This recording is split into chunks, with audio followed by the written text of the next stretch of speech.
Let's talk about simple harmonic motion, abbreviated SHM. So the simple is indicating that there's no friction. Harmonic is repetitive motion. And motion is actually moving. So we have something oscillating back and forth. If it obeys one particular rule, then it involves simple harmonic motion. And the one rule is that the force acting on the object must be negatively proportional to its displacement. So let's talk about the negative sign for a bit. So if I take a slinky or some sort of coil, it has an equilibrium position here. So that would be x equals 0. Now, technically, you could make x equal to 0 some other place. It gets more complicated. You can make the math as difficult as you want. But typically, you let the position equal 0 at the equilibrium point.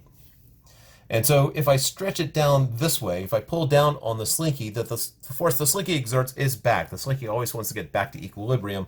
And so the force that the slinky exerts is opposite the direction of delta x here, of the displacement. If I push up on it, then the slinky is going to want to push down. So the displacement is opposite direction of the force that the slinky exerts.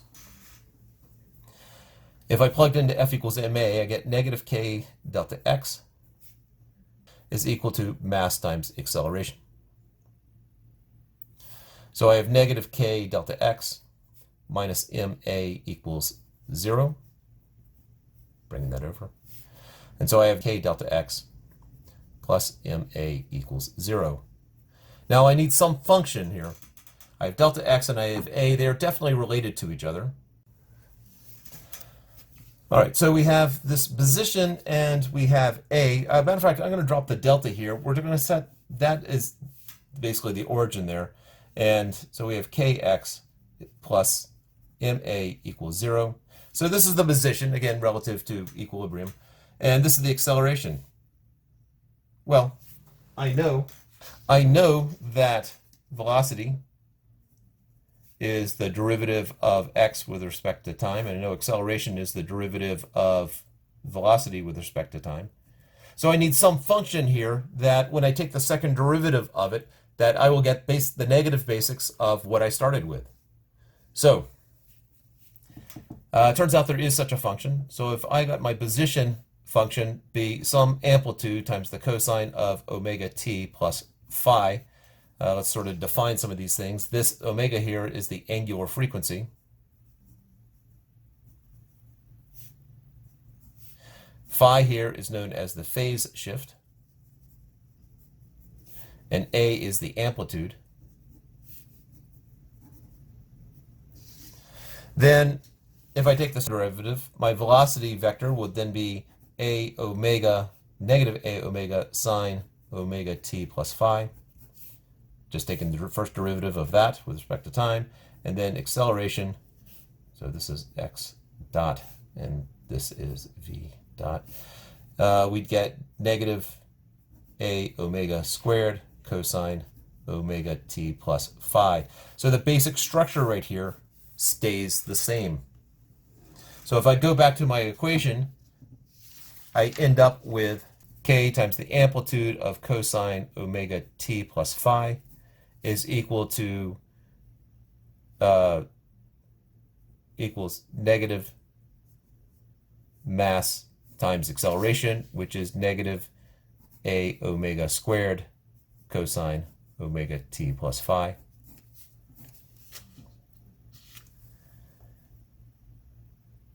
And the negative signs cancel out. Matter of fact, we got a couple of things that are going to cancel out here. The amplitude, no matter what it is, amplitude goes away. The cosine omega t goes away. And the minus signs go away. So what I'm left with is k is equal to mass times omega squared. And so from this, so my equation works out if omega squared is equal to k over m, or omega is equal to the square root of k over m.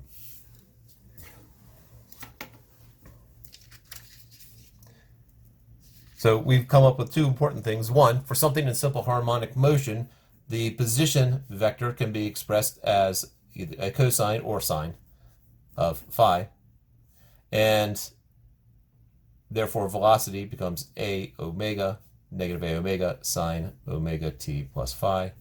And acceleration becomes negative a omega squared sine omega t plus phi.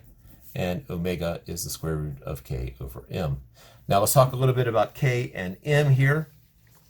K we saw originally in the formula, what is known as Hooke's law, that the force is equal to negative k delta x. This k right here is known as the spring constant. It is the value that tells you how stiff the spring is. It would have something like units of, so the units of k are newtons per meter, at least in SI, newtons per meter. And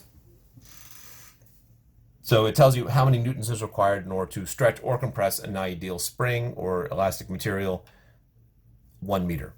So if I have 40 newtons per meter, to stretch it 1 meter. So if I have a slinky with K of 40 newtons per meter, to stretch 1 meter, we'll take 40 newtons. To stretch it 2 meters, we'll take 80 newtons. So the force starts and keeps increasing as you get farther and as you stretch it farther and farther.